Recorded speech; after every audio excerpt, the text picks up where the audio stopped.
Yan ang dalawang finest scooter ni Honda, which is Honda Click 160 and Airblade 160 mga idol. Pareha silang 160. Yo, kamusta mga idol? At siyempre kinakabahan ako dahil first time na naman natin since 2 months na hindi tayo nakapag-vlog, nakapag-walkthrough ng mga motor. Ayan. Dahil busy tayo sa ating ginagawa. Ayan, G-Cats. Sana supportahin yung page natin sa Facebook, G-Cats, okay, ang Poging Barbero. Pero ito tayo, balik tayo sa motor. Ayan na, si Honda Click 160 and Airblade 160. So, sa mga nalilito pa manguha ng motor ngayon, katulad nitong dalawang ito, okay, this video is for you. Okay, welcome to Haji Moto Vlogs, and this is Honda Click 160 and the Airblade 160. Okay, sino nga ba masulit sa dalawa? Alamin natin yan mga idol. Let's go!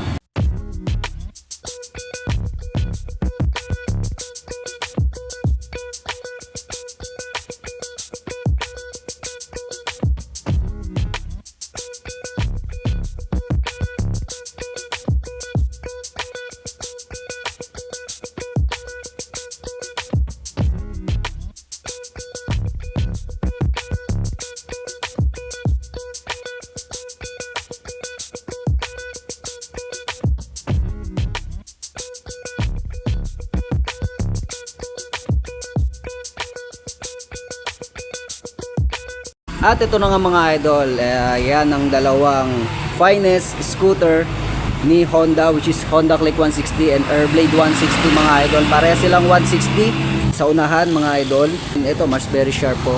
LED ang gamit dito. Then ito din naman is LED mga idol. Kung makikita natin mga idol is iba ang itsura nito, napakatulis, but ito parang nakapikit, no? Parang sunglass lang siya ito, parang napaka-aggressive type talaga nito. Pares lang sila may daytime running light mga idol, pero ito ang ganda ng itsura niya, daytime running light niya, okay? Yung kanyang signal lights dito mga idol is LED sa Honda Click 160, tapos dito naman sa Airblade is naka peanut bulb po siya mga idol. Honda Click 160 gumagamit po siya ng telescopic fork with single disc brake, single piston caliper po siya, tapos 100/80-14, then tubeless po ang gamit dito na merong mags ang kanyang gulong mga idol. Tapos ang kagandahan nito, meron po siyang combi brake system. Dito naman sa Airblade 160 is naka-telescopic fork po siya mga idol. Single disc brake, 1-pot caliper mga idol. Tapos ang gulong niya is 90/80-14, tubeless din po siya mga idol. Tapos ang kagandahan nito, meron po siyang ABS system. So sa Click 160 is combi brake. Samantalang dito kay Airblade 160 is naka-ABS na po siya. Meron siyang anti-lock braking system. Good, much better kaysa sa combi brake system lamang. Alright, unahin muna natin sa likod mga idol bago tayo pumunta sa ibang bahagi. So makikita natin yung ibang design nito na taillight na kanyang Airblade. So makikita natin napaka-aggressive at napakaganda ng design ng kanyang taillight mga idol. Okay? So makikita natin na LED na ang gamit, pero ang kanyang signal lights is peanut bulb pa rin mga idol. Sa kanyang Click 160 is fully LED, tapos ang signal lights nito is naka LED na po siya. Sa likod ay gumagamit ang Airblade 160 ng dual shock absorber. Okay? Tapos mags po ang ginamit niya sa kanyang gulong. Yung kanyang braking system is naka drum brake, at ang gulong niya dito is 100/80-14.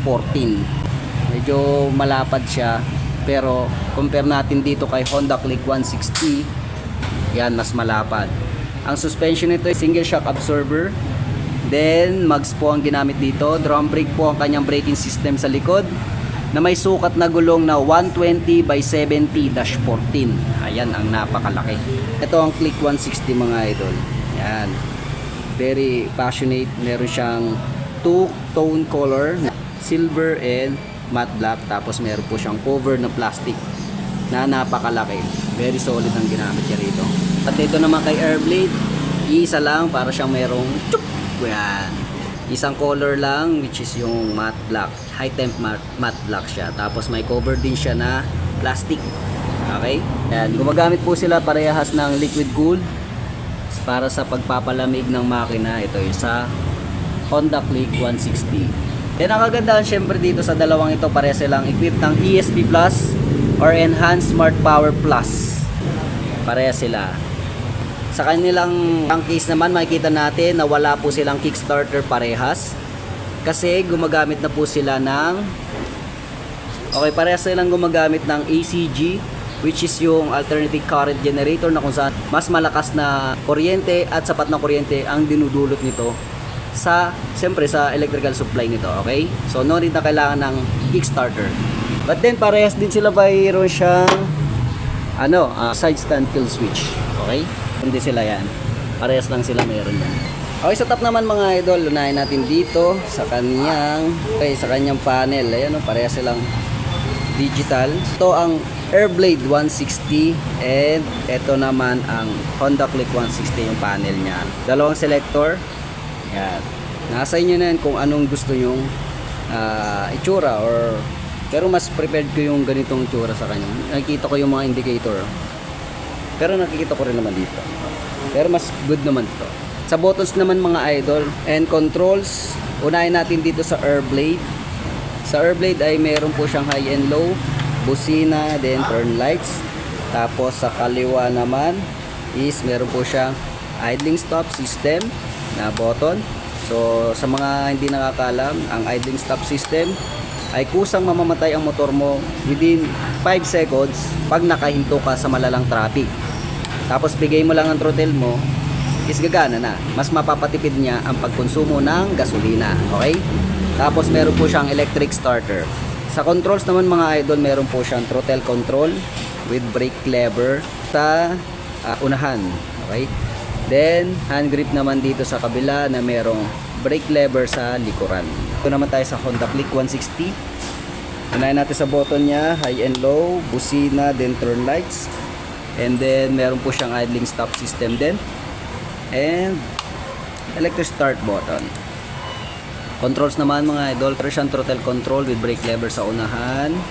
And hand grip with brake lever sa likuran.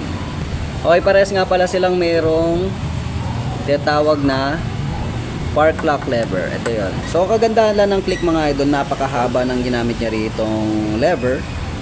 Samantalang dito kay Airblade 160 is ang cute, di ba? Ang liit. Okay. So yun, kagandahan nga pala nito na yung mga park lock lever is just in case na mag-park ka sa inclined o uphill road mga idol, no? So hindi dados-dos ang motor mo kung sakaling ikaw ay nakapark, no? So napakagandang features nito. Alright? Yan, si Honda Click 160 meron siyang pocket, utility pocket na malalim, then meron po siyang USB charger. Yan, pwede ka na mag-charge anytime, anywhere. Tapos sa kabila meron po siyang utility pocket na maliit, no?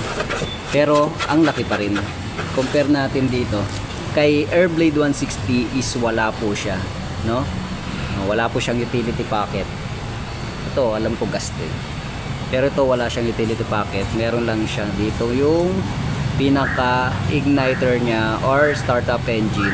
Keyless na rin po siya or naka remote control na po siya. Meron siyang fuel and seat opener mga idol.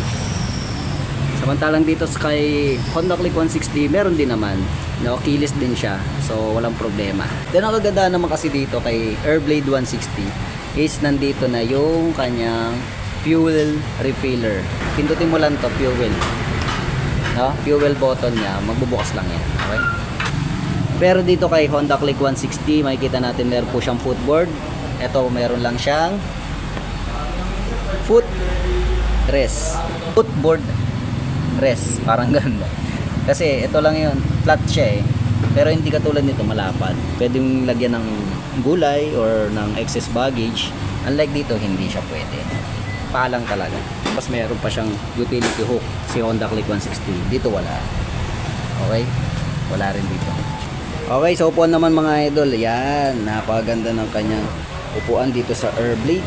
Dito naman kay Honda Click 160 is very rough. Pero ito, simple lang ang cover niya mga idol, no?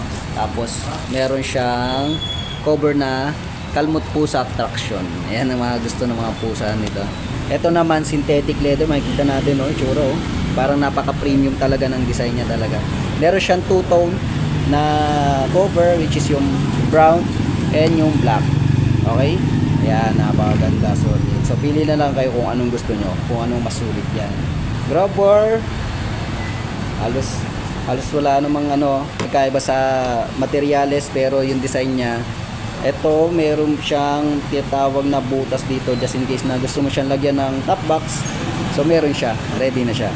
Dito naman is wala, parang pitit, no? Kasi ang design niya talaga, ayan, ganito yung design niya dyan kay Honda Click 160. Pansinin muna natin ang decals niya na nakalagay dito, mga idol. Dito sa Airblade 160 makikita natin napaka-premium ang ginamit niya dito na naka-emboss na Airblade 160 Special Edition.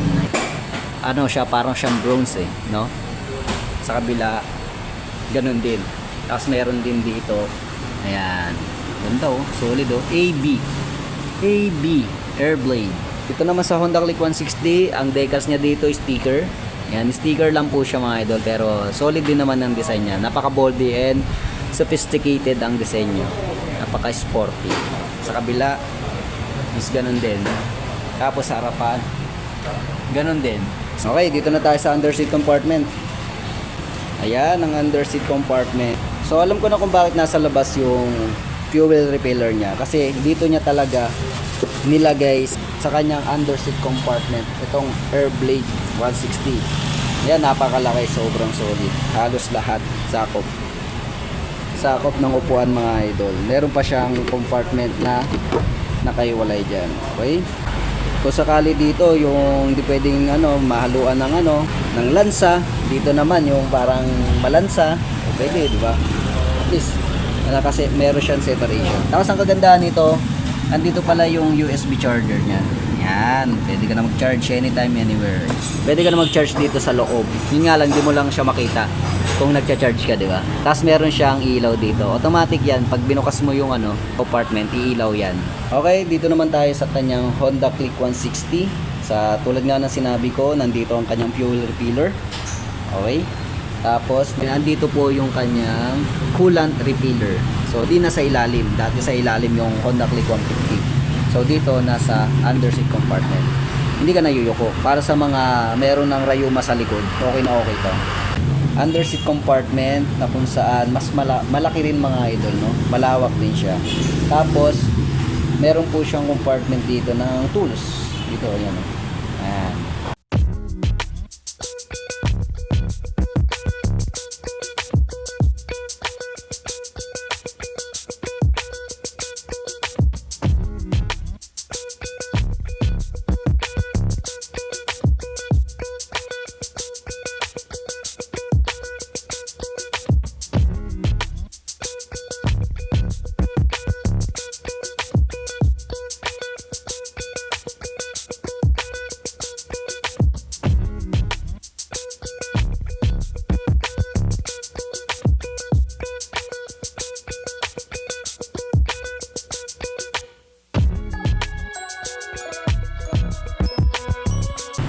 Ayun, natapos na tayo, mga idol. So check na lang natin yung presyo, update natin yung presyo. Dito tayo sa R-Cycle again, Masinloc branch, para check natin yung price. Okay, let's go. Okay, mga idol, ito nga palang presyo, update price ni R-Cycle Masinloc as of September, okay, 2024.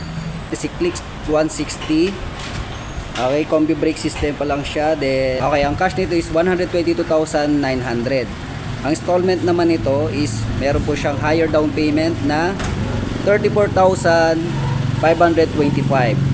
And then yung 1 year nito na amortization or monthly payment nito is 10,235. 2 years 6,456. Then 3 years is 5,213. Ayan ang kanyang installment sa higher down payment. Para sa lowest down payment naman is 16,090. Ang monthly payment naman nito para sa 1 year is 12,182. 2 years 7,647. Then 3 years is 6,155. At syempre may rebate itong 500 pesos. Okay? Okay, dito naman tayo sa Airblade, mga idol, no? Ang cash nito is 125,900. ABS na po siya. ABS version na po siya. Then, meron po siyang higher down payment na 47,865. 1 year payment nito is 9,143. 2 years, 5,788. And 3 years is 4,684. Sa lowest down payment naman, meron po siyang 22,685. Ang monthly installment nito is 11,802. 2 years, 7,450, and then 3 years is 5,972. Meron po siyang parehas na rebate na 500. Ayan, nakita nyo na. Update tayo ng price, September 2024 mga idol. Kung gusto nyo kumuha ng ganitong unit, meron pa po silang unit dito. Okay? At kung maubusan naman, pwede tayo mag-request. Kung malapit kayo, Candelaria, Palawig, Masinloc, punta lang po kayo dito. Meron po silang available. Alright? At ayun na nga mga idol, no? At nakita nyo na kung ano yung diferensya or difference nitong Honda Click 160 then Airblade 160. Okay? Sa inyo na lang at nasa sa inyo na lang kung ano ang mas sulit regarding sa price niya, sa features and specs nito. Okay? At syempre yung nababagay para sa iyo. Okay? So, para tapusin ang video na to, huwag sana kalimutan mag-subscribe at i-hit ang notification bell para lagi kang updated sa mga ganitong klaseng impormasyon tungkol sa mga bagong labas na motor. At i-like at i-follow nyo na rin ang ating munting page na Haji Motovlogs TV at syempre yung G-Cuts. Ayan. Ito po si Haji from Haji Motovlogs. Thank you for watching and peace out.